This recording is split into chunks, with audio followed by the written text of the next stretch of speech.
Good morning. This is Matt Mangriotis, Director of Product Management. I'll be talking today about the PMP 450, and we'll get started in just a minute.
Well, it's 9:01.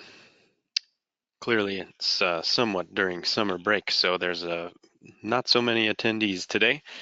But I'm going to go ahead and give an update on the 450 platform. Again, my name is Matt Mangriotis, Director of Product Management. I hope everyone can see the screen okay, who's joined. I do want to say, if you do have any questions, please feel free to ask them in the question box, and I'll get to those answers, and we can probably do it real time here. Just going to go over a few updates for the platform. We are continually doing things in the 450 world to make things better for everyone and release new products. We got a lot going on, so let's get started. So as you know, Cambium provides a wide portfolio of products, all the way from the long haul, backhaul type of devices, microwave devices, all the way through access layer stuff, with the PMP 450 line and the ePMP line, and then down to the Wi-Fi portfolio, which is a ever expanding portfolio of great equipment to provide that Wi-Fi connection, either indoor or outdoor, enterprise or residential. And all of it's managed by cnMaestro management software, which can monitor, manage, configure, and otherwise control all of these different products within the portfolio for a seamless single pane of glass type of deployment. Another view just showing the backhaul access Wi-Fi portfolios, including the industrial Internet of Things with our cnReach product that is as well expanding to cover more frequency ranges and more applications. So we have a pretty wide breadth of different wireless solutions. So anything that is required in a wireless fashion, Cambium can handle. Going back to the 450 platform, just a quick refresher on what it is and how it works. It's a flat, simple architecture. You have a base station, or an access point, we call them, covering a sector, typically a 90-degree sector. And this connects wirelessly to a subscriber module, which is typically on a customer or enterprise location that provides internet to that location. Pairing that with the CN Pilot series of products, you can actually extend that indoors, that Wi-Fi connection, and connect all the devices inside the house, making a very simple flat architecture that's easy to deploy and easy to use. The 450 platform has evolved over time. We've continually evolved things on the access point side, starting out with the original 450. We had a separate sector antenna that required jumper cables to connect. We moved to the 450i, and that had an integrated radio, which was all self-contained, meaning you didn't have any jumper cables to weatherproof or worry about. And that is an optimized antenna specific for our system, which allows frequency reuse in a back-to-back fashion, so n equals 2, and also eliminated all those points of failure. We've since launched the 450M in 5 gigahertz, which I'll spend some time on because it's a pretty innovative, technologically advanced product. It is known as CN Medusa technology, and what that brings to the table is the ability to talk to more than one subscriber at once. This is massive multi-user MIMO technology. it's been reported that customers who are replacing access point sectors are seeing more than 3 times the capacity, usually typically about 4 times the capacity of an existing 450 sector. For example, if you were getting about 70 megs out of a 450 sector, you replace that access point without changing anything on the subscriber end, and you can realize 200, 250, even 300 megs of data. We have several threads in the forum. I'd encourage you to go check it out and see how other customers are providing better and more capacity to their customers using CN Medusa technology in the 450M. It's really about providing a huge amount of capacity and spectral efficiency while still protecting your investment in the platform. It is a simple, easy to deploy device.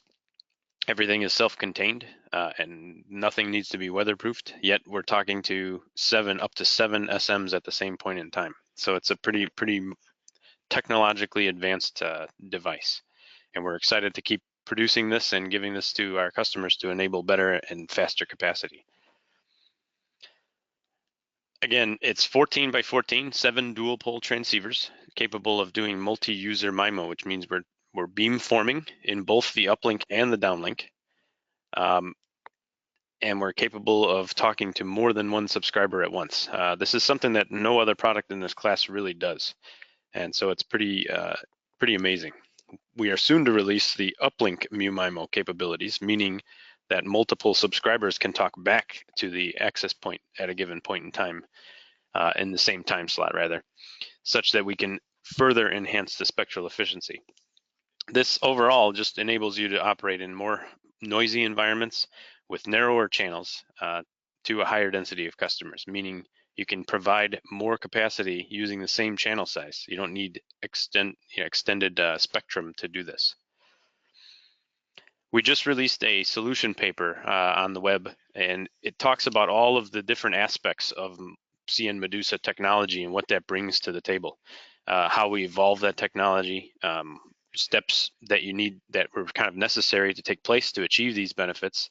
What are the different operating modes of the technology? It does operate in both sector mode and beamforming mode, as well as multi-user MIMO. And then what does that bring to the table? What are the benefits that you see by doing this? It's pretty amazing stuff, really, when you look at what it can do. So I encourage you to go to the website and download this this white paper. It's not too long, but it gets into some of the details around the technology and how it's beneficial. And we're going to continue to iterate on this technology. There's an extensive roadmap with lots of new features coming. We've scaled to 40 megahertz. It's built upon this very advanced, very fast FPGA. So we're able to do really cool things with this. And we're addressing 3 gigahertz next. 3 gigahertz is right around the corner. We'll spend a couple minutes talking about that as well. As I mentioned, we have this uplink mu-MIMO coming, and we're looking at implementing in the future the ability to actively cancel interference. Because this product can do beam forming, beam steering, null forming, and null steering, you can actually point a null at a source of interference and mitigate it before it even affects the signal of interest. So very cool stuff, and keep an eye out for advancements in this technology and this platform going forward. So let's spend a minute on 3 gig. So specific to the US market, the FCC is implementing what we're calling CBRS, and some of the new things, and I've talked about this on some webinars in the past, but I do like to make sure that everyone understands that right now there's 50 megahertz available in the 365 spectrum in the US, and very near future, probably Q1 of next year, they will open it up using this CBRS band, what they're calling Citizens Band Radio Service, to 150 meg. They're going to extend it downward by 100 megahertz. But with that comes along the ability or the requirement to have it be a shared spectrum, which means that it's not licensed, but the radio equipment needs to talk to a database to determine in the location that it's being operated who is available or what spectrum is available for use. And there's a tiered flexible use model associated with that. There are still going to be incumbents that are government-based incumbents that are satellite Earth stations or Department of Defense radars in the coastal areas and that sort of thing that are going to take priority. And then they'll have an option of a priority access license. And this priority access license will be auctioned off by the government. And in specific areas, up to 70 megahertz of that 150, actually 70 megahertz of the lower 100, could be auctioned in the area that you're in to give priority to those folks. And those 70 megahertz will take priority over anyone trying to use the spectrum in a general authorized access mode. However, that means that at least 80 megahertz of the spectrum will be available nationwide, and it needs to be shared. So if your radios are operating and someone new wants to come in, they will be granted the ability to come into the spectrum based on the SAS, the Spectrum Access Sharing System. And that's coming very soon. And all of the 450 products that exist today are operating under the old rules where the 50 megahertz are available. And as we get certification to operate under the new rules, they will be allowed to do so without changing the equipment at all. Simply software update, and we'll be able to operate under Part 96 or the new rule system.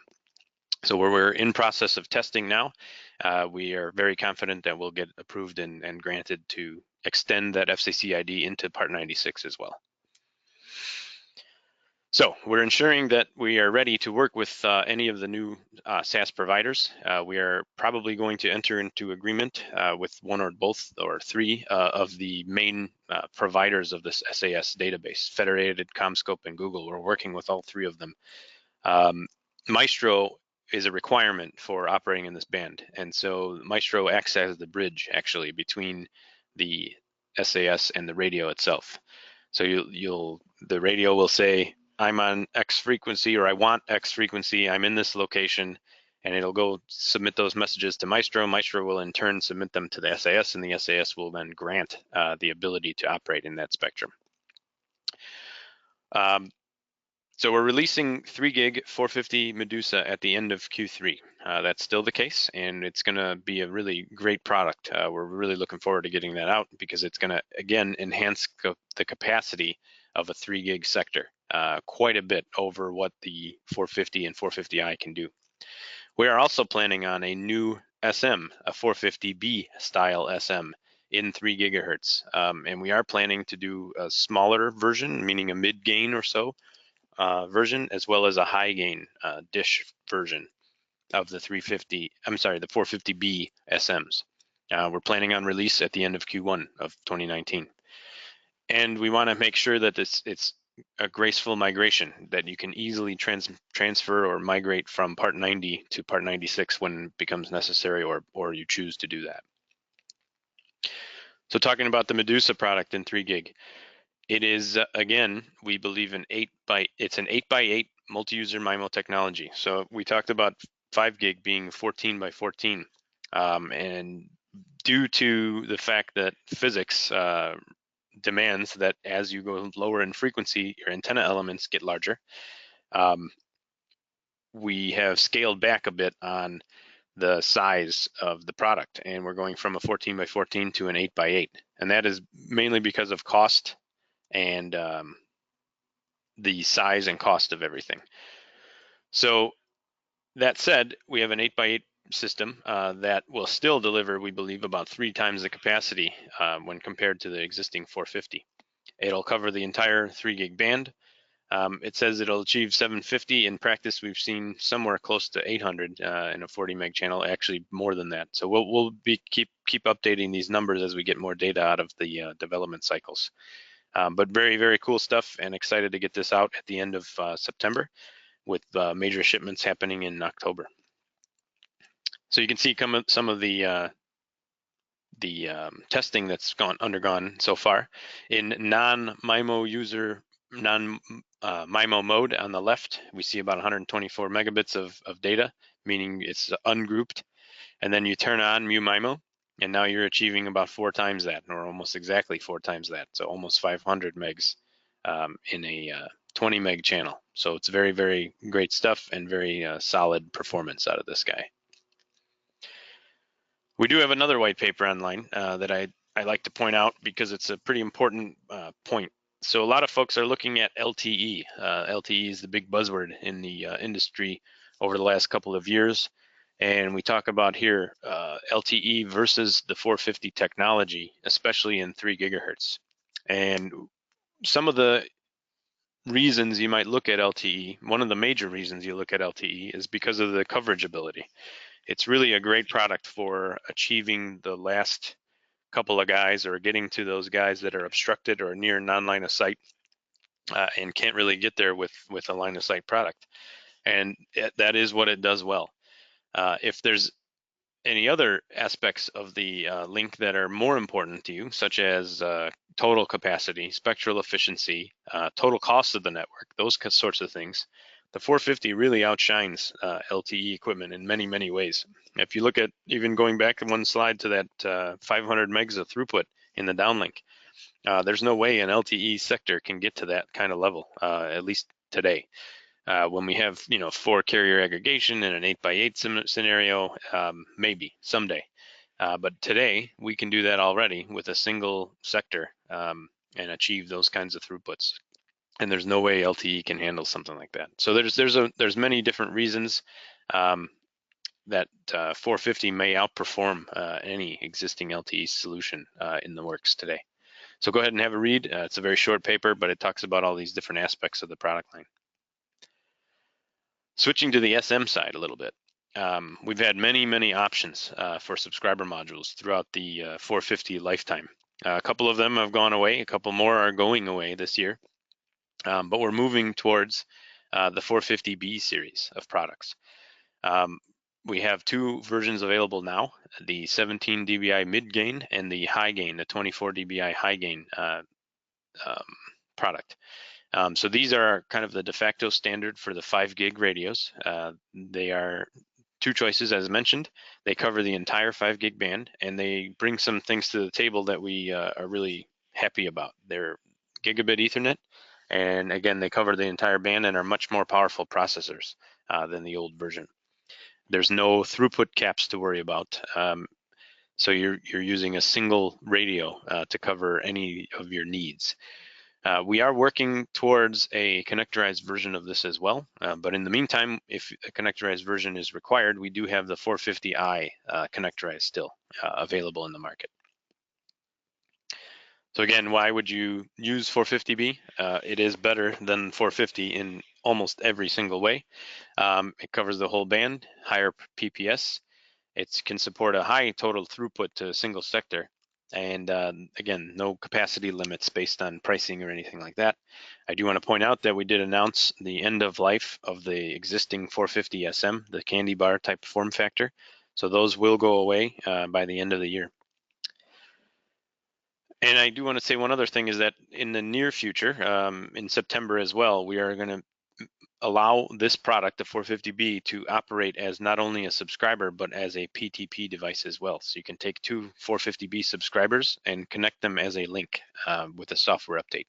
And we'll start selling them as such, meaning you can select in the software whether you want that product to be, it'll come out of the factory as an SM, but you can actually check a box in the software and it'll function as a PTP device.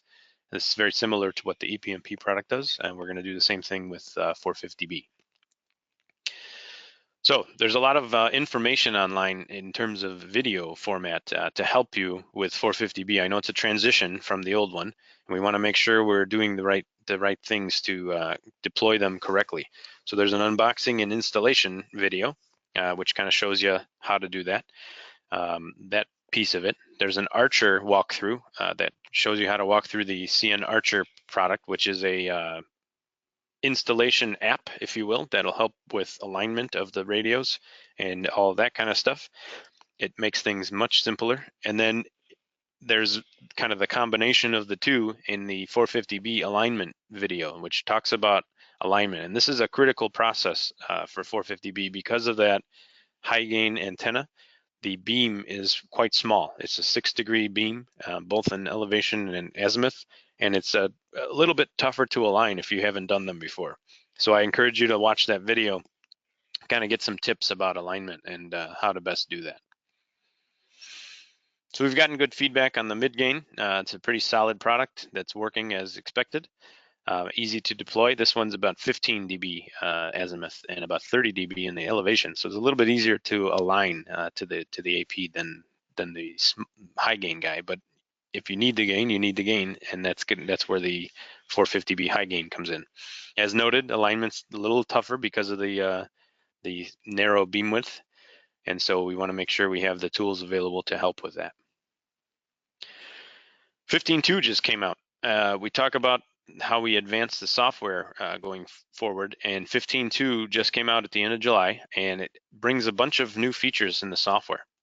We have the ability to do AES 256-bit if required. That does require an optional license, but that's available now if needed. It does bring additional QoS levels. So we in the past have had only 2 levels, high and regular, or high and low. And now we've added ultra high and high, medium, and low. So we have 4 QoS levels today. That allows you to better prioritize important traffic if needed.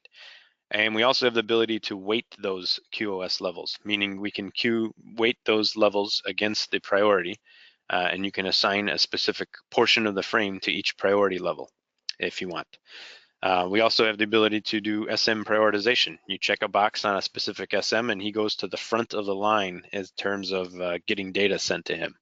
It doesn't affect the QoS queues, but it kind of sends them to the front of the line.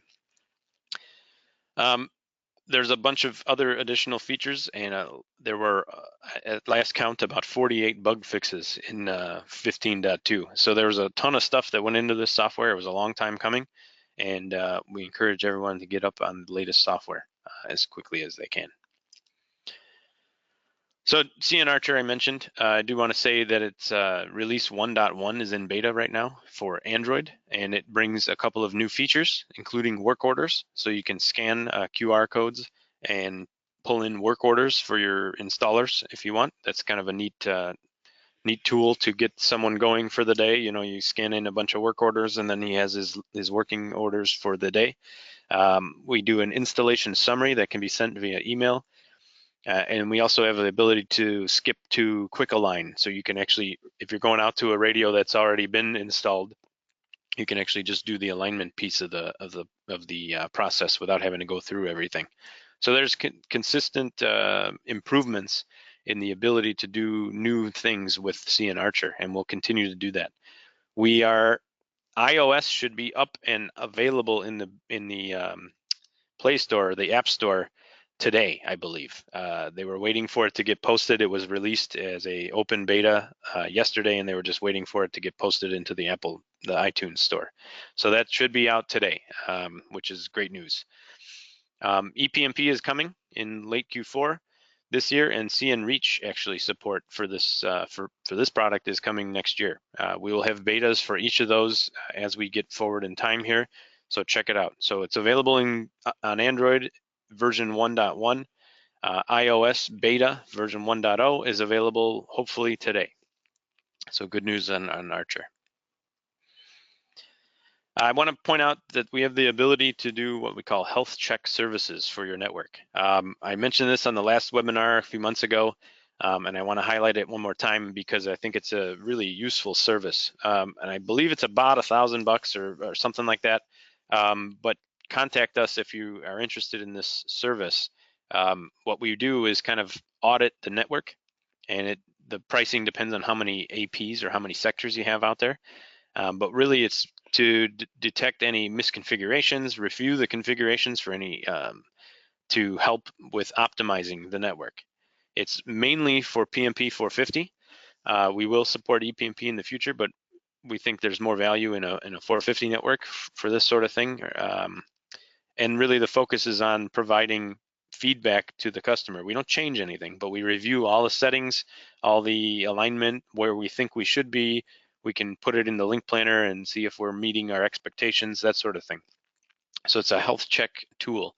We'll collect data using CNUT, and then we can do Maestro. In the future, we can do Maestro to see trending data. So we can do kind of an ongoing basis, testing out things and seeing if they're meeting expectations.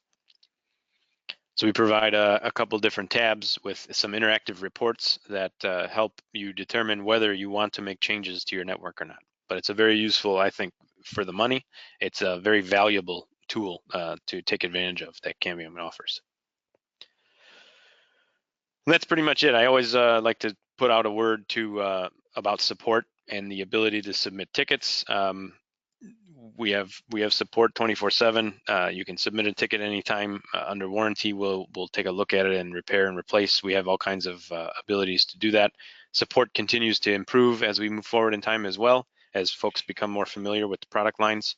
And we have the extended support if needed in Cambium Care. So we have Cambium Care Plus and Cambium Care Prime, two programs that'll allow quicker access to higher level tiers of support, including all risks and advanced replacement if you need that with Cambium Care Prime. So there's available super levels of service that'll really help keep your network running and humming along smoothly if it's so needed. And of course, the community. Always point out the communities there. This is a really useful tool. I'm on there all the time posting messages, and if I don't know the answer, I'm going to go dig around and talk to engineering and find out the answer. Engineering's on there all the time, so we have a really extensive base of knowledge on there. And so hopefully you guys are all who are attending the webinar are all on the community and asking questions there, because it's a very, very useful tool to have out there. And we also like to get people to submit ideas on how we can improve products.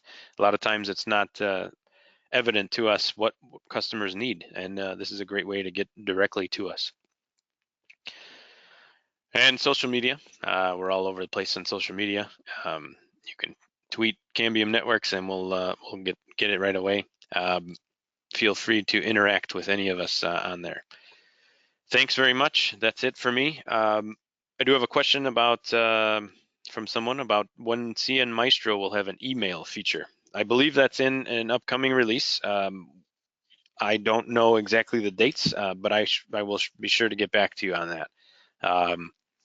There is certainly the effort to put that into Maestro, but I don't know what the release date is for that version of CN Maestro. Are there any other questions that I can help answer? If not, I thank you for attending, and we'll talk again soon.